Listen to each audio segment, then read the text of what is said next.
Cutting off the head is not the cure for a headache, rethinking Nigeria's path to unity. Nigeria stands at a crossroads, teetering on the precipice of discontent, inequality, and systemic failure. The nation's history is one fraught with complex narratives of colonization, amalgamation, and political experimentation. Amid this, a Yoruba proverb rings loud and true: cutting off the head is not the cure for a headache. Dividing Nigeria, though a tempting solution for some, will not mend the issues that have beleaguered her. Democracy as we know it may have failed to meet the people's needs, and our leaders have enriched themselves at the expense of the common man. Yet, division would be tantamount to cutting off the head, offering no remedy for the real malaise plaguing the nation. We are in a borrowed robe, ill-fitting and uncomfortable, stitching together disparate fragments of Western democracy while ignoring the deeply rooted political and cultural systems that have thrived on African soil for centuries. The happening and situation at home should guide the naming of a new baby, another Yoruba proverb says. Perhaps it is time for Nigeria to take stock of her unique history and indigenous values, and in doing so, design a political system that speaks not just to the present but draws on the wisdom of the past. In this journey of reimagination, we find an invaluable lesson in the check and balance system of the old Oyo Empire, a political structure both adaptive and rooted in indigenous knowledge. This is our untapped potential, a system that could be redesigned for modern governance and perhaps serve as Nigeria's own tailored solution. The failure of borrowed models. Western democracy, with its ideas of individual liberty, separation of powers, and electoral processes, was transplanted onto African soil with little regard for the socio-cultural landscape that existed prior to colonialism. Nigeria, a country that had flourished as distinct and complex nations, the Hausa Fulani, the Yoruba, and the Igbo, was merged in the 1914 amalgamation by British colonialists. The result was a national identity riddled with tension, it seems threatening to unravel at every turn. The borrowed robe of Western-style democracy sits uncomfortably on Nigeria's shoulders, ill-fitted to the realities of a multicultural, multi-ethnic society with distinct pre-colonial systems of governance. We speak of democracy's failure in Nigeria, but what we have is not truly democracy, it is a poor facsimile of it. Elections marred by violence, political actors driven by personal gain rather than public service, and an unresponsive government show that democracy, as implemented here, is not the panacea.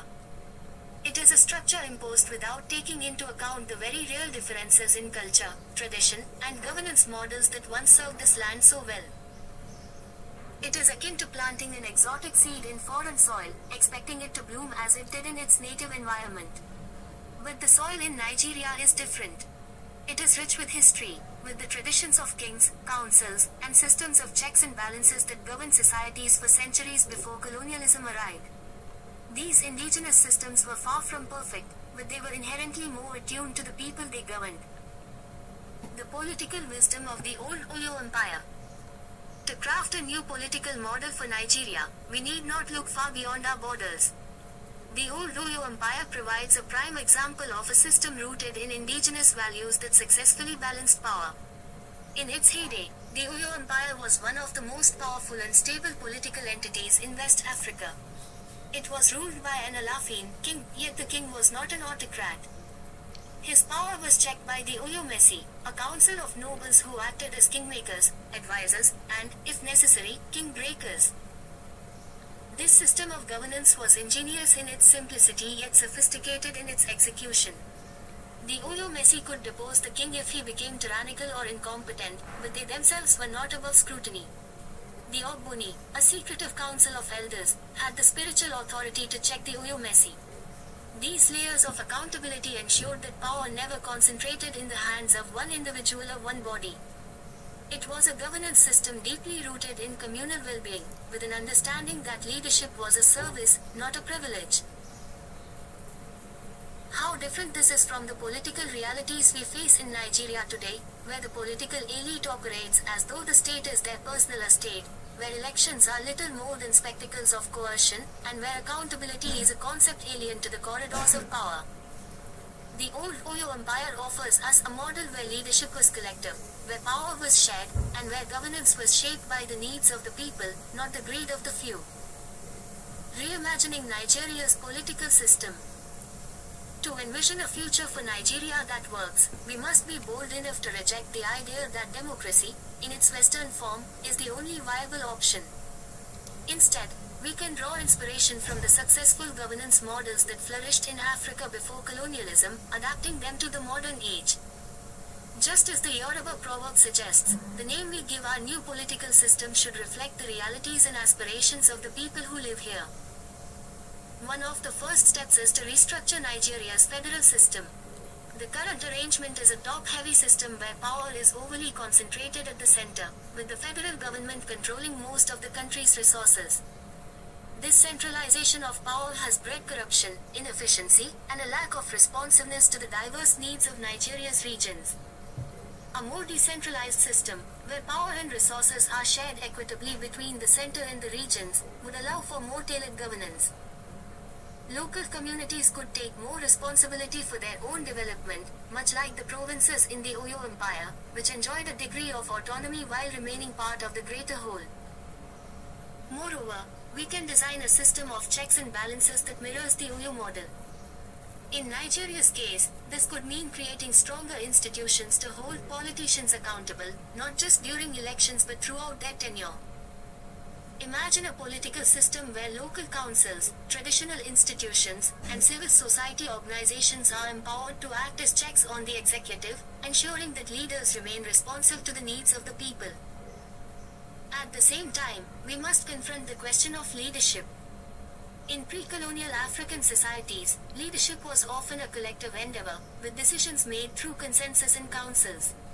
Today, Nigeria's political class is characterized by the pursuit of individual gain rather than collective progress. A reimagined system would prioritize community service over personal enrichment. Leaders would be chosen based on merit, integrity, and a track record of service to the people, much like the Oyo Messi ensured that the Alafin was fit to rule. Culture and governance, a return to roots. For Nigeria to thrive, we must re-anchor ourselves in our indigenous traditions, not out of nostalgia, but because these traditions offer real lessons in governance that can be adapted to today's challenges.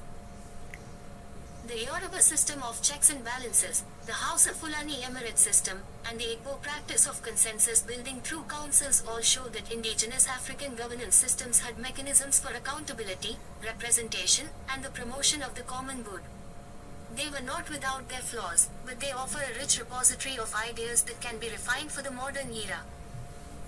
It is time for Nigeria to shed the borrowed robe and tailor one that fits. Democracy in its current form has failed us, but we do not need to abandon the dream of a united Nigeria. What we need is to reimagine what governance means for us, to design a system that reflects our history, our cultures, and our aspirations. In doing so, we can create a Nigeria where leadership is accountable, where power is decentralized, and where the welfare of the people is paramount. Cutting off the head is not the cure for a headache. The solution to Nigeria's problems is not division, but innovation. It lies in rediscovering the wisdom of our ancestors, in drawing on the strengths of systems like that of the old Oyo Empire, and in reimagining a future that is uniquely ours. Only then will Nigeria's potential be truly realized.